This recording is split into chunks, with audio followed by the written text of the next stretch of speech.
Fund said it offered to buy out Bulldog Sauce. It already owns a 10% stake and plans to pay $15.84 for each of the remaining shares, 18% premium over yesterday's closing price. Bulldog Sauce right now up 1.2%. Japan's biggest electronics group by sales, Hitachi, forecasts a return to profit this year on an increase in earnings at its power and machinery unit. Net income expected at $33 million. Hitachi also says it'll narrow its losses at its disk drive unit. We forecast a 33 billion yen loss in the hard disk drive unit. Their aim is to return to profit, and they have not given up. However, we are not so sure if it would be easy, and that's why we gave them a warning. Japan trading up, and so is South Korea's Kospi, up 0.8%. Now on to Australia with Bloomberg's Oriel Morrison. Good morning to you, Jean, and thank you. Well, the Australian share market also stronger today. The ASX 200 index trading up around about 1/3%. In the news today, Australia's second biggest brewer, Lion Nathan, has revealed an 8.8% rise in first half profit. The company benefiting from higher domestic beer sales and a profit from a one-time tax gain. Lion Nathan says net income rose to 162 million Australian dollars for the first half. Before items, first half profit rose to 156 million, beating analysts' estimates. Lion Nathan is spending an extra 40 million Australian dollars annually to boost efficiency and win sales. The brewer says it's increasing investment in brand marketing and production upgrades. The extra spending will curb profit growth until 2008. And Lion Nathan has warned that its positive outlook is also clouded by rising barley costs associated with Australia's drought. The impact is estimated at $6 million pre-tax for 2007. Meanwhile, Coles Group, the Australian retailer considering takeover bids, says its earnings guidance remains unchanged and the worst is over. The comments come as the company unveils its slowest sales growth in at least 7 years in the third quarter. Coles says sales rose 0.6% to 8.4 billion Australian dollars. Sales at the food and liquor division rose 3.2%. At Kmart, they fell 3%, and at Target, they rose 2.3%.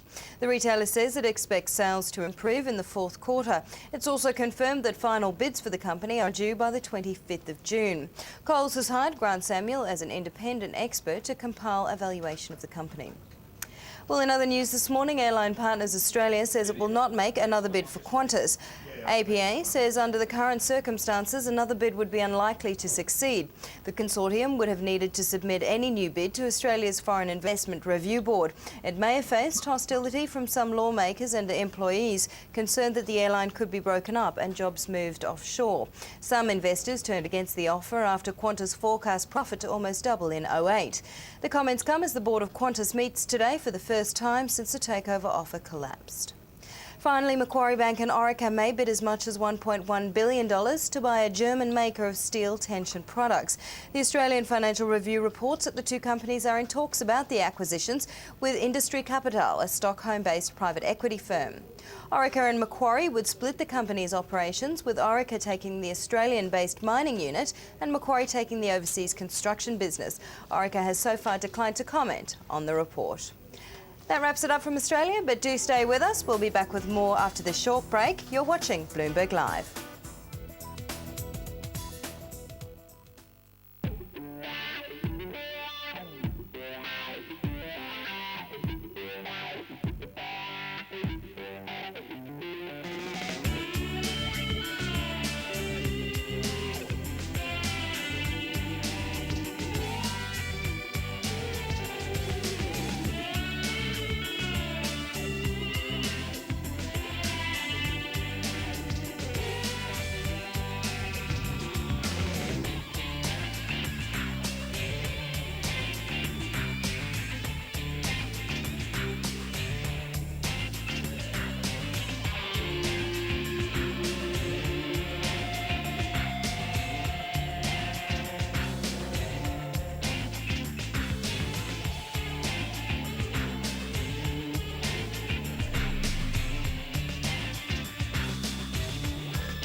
When we see the deformities, people are terrified. I wanted to help them. I didn't want to just give them money. You don't have to be on the side of giving all the time, and they on the side of receiving all the time. What they really need is not your sympathy, but an opportunity to come up in life. Microfinance is a small loan given to the very poor people who cannot go and get loans in the banks. India has the largest number of leprosy-affected people in the world. Microfinance is opening up the way the people think about them. When a person is rich, he is not considered a leprosy patient. Many of them have started shops and given up the begging. People thought microfinance will not work for this class of people. The society has shunned them, their own family members have shunned them. But there is no sign of bitterness or any such negative qualities. Happiness can be gained if you are mentally tuned towards that.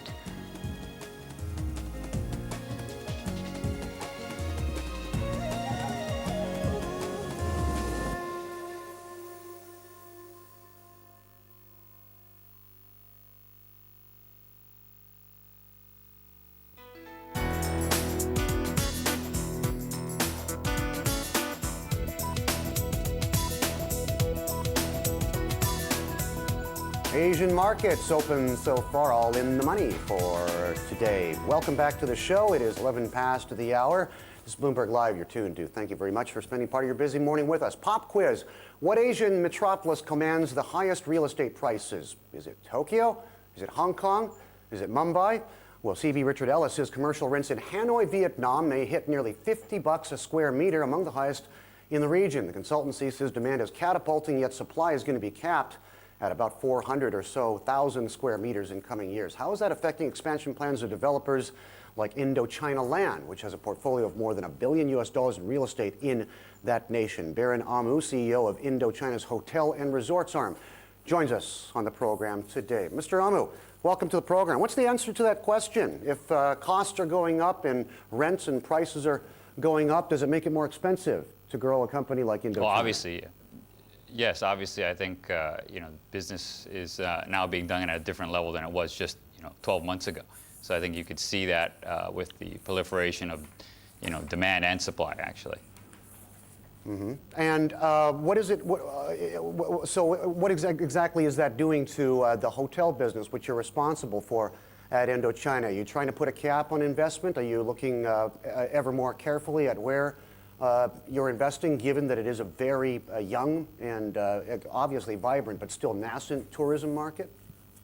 Yeah, I think we're looking outside of the major cities. We're looking in smaller cities, I think secondary cities, third cities that have still potential, that have the natural resources that are untouched right now. Mm-hmm. What's the environment like for a company like yours? I assume you're incorporated outside Vietnam, so you're a foreign participant in this market, or do you actually have some local links? No, we are also actually a licensed business in Vietnam as well. Joint ventures are obviously a way to go in one situation. We've been on the ground there for 15 years now, so we have a very good sort of sense of the market, what works and what doesn't. I think going forward, we're going to utilize that experience to take advantage of some of the deals that may fall out because of the boom in real estate. What do you have right now? You sent us a map here. It looks like your facility, your resorts, are dotted basically all over the eastern seaboard, right along the coast, all the way down from the top, way down to the bottom. Where else are you looking? You looking to go inland, or are there more coastal areas which you'd like to develop? I think there are a lot more coastal areas available. We're actually looking at some secondary markets within the cities in Hanoi and Ho Chi Minh City, not sort of downtown locations, but more secondary locations. We're also looking at a three-star product, which we think will help the business travel in and out of Vietnam, primarily through the Asian network that we carry. So I think there's a tremendous amount of potential in different levels of the hotel business that are not being addressed at this point. What are the trends going on? What are the trends that are ongoing in the tourism industry? I think there are about 3.5 million arrivals per year. That's like 1/3 of a place like Hong Kong, and we're just one city. So is it really that big a market? Well, I think growth will determine that. I mean, we'll be doing probably 20% more than we did last year on that 3.5 million, over 4 million visitors that will visit Vietnam next year, or this year, I should say. And the revenues from the hotel perspective are going through the roof. There's one hotel that I've seen their numbers where they've actually doubled revenue in the first quarter of 2007 as compared to 2006. I mean, it just absolutely astonishes me that in a marketplace where we're at right now, business continues to be extremely good. When I look at the tourism marketing efforts by various countries in Southeast Asia, Indochina, Malaysia, if my numbers are correct here, they're spending like 140 million a year marketing themselves as a tourism destination. Thailand's coming in at right around 100 million. Vietnam barely even blips up in the bar charts. Looks like the country needs to work a little harder. Yeah, I think there's just, there is a tourism strategy that has been in place for the next 5 years. However, I don't think the details have been mapped out yet. I think that's where we really need to get going. And of course, the funding as well. There's no organized effort on the account of the government to push tourism as a viable resource, as a viable source of income for a lot of the country. And I think the economy will become more service-based as we move forward into the next 3 or 4 years. Mm-hmm. What kind of growth pace can we expect from Indochina hotels? I think you've got a resort in Namhai, Dalat near Da Nang, the Novotel Pan, Evison Hideaway on Con Dao, the island off the southern tip of the island. We're going to see a doubling, tripling of outlets by Indochina in the next couple of years? Yeah, I mean, deals come across our desks all day long, specifically in the hotel business because of the success of Namhai, which was actually most recently nominated to the hot list of the Condé Nast Traveler. Our reputation has now breeded sort of success. We continue to look at all opportunities, but again, specifically, I think what we're looking at are a different tiered product, as well as some untouched beaches that are along the coast there that are still yet to be found, and infrastructure continues to be a problem, though, with growth. Okay, last quick question, if I can get a quick answer from you before we go to break. Baron, what's your funding like? Do you need to do a cash call, IPO, big debt offering to keep your activities going? I think eventually we may do an IPO down the road, 3 or 4 years. Right now, we're fine. We're just sourcing out the right deals. Baron, nice talking to you. I can't wait to visit. Baron Amu, CEO, Indochina Hotels and Resorts. We'll be right back. When we come down, Fidelity cutting its stake in PetroChina because of activities in the Sudan. Bob Broadfoot is our guest.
ADMIS, a world-leading broker in commodity future and options. In association with ADMIS Hong Kong, ADMIS is now in Asia. ADMIS Hong Kong, your professional brokerage partner in the global futures and options markets. To find out alternative market opportunities, contact us today.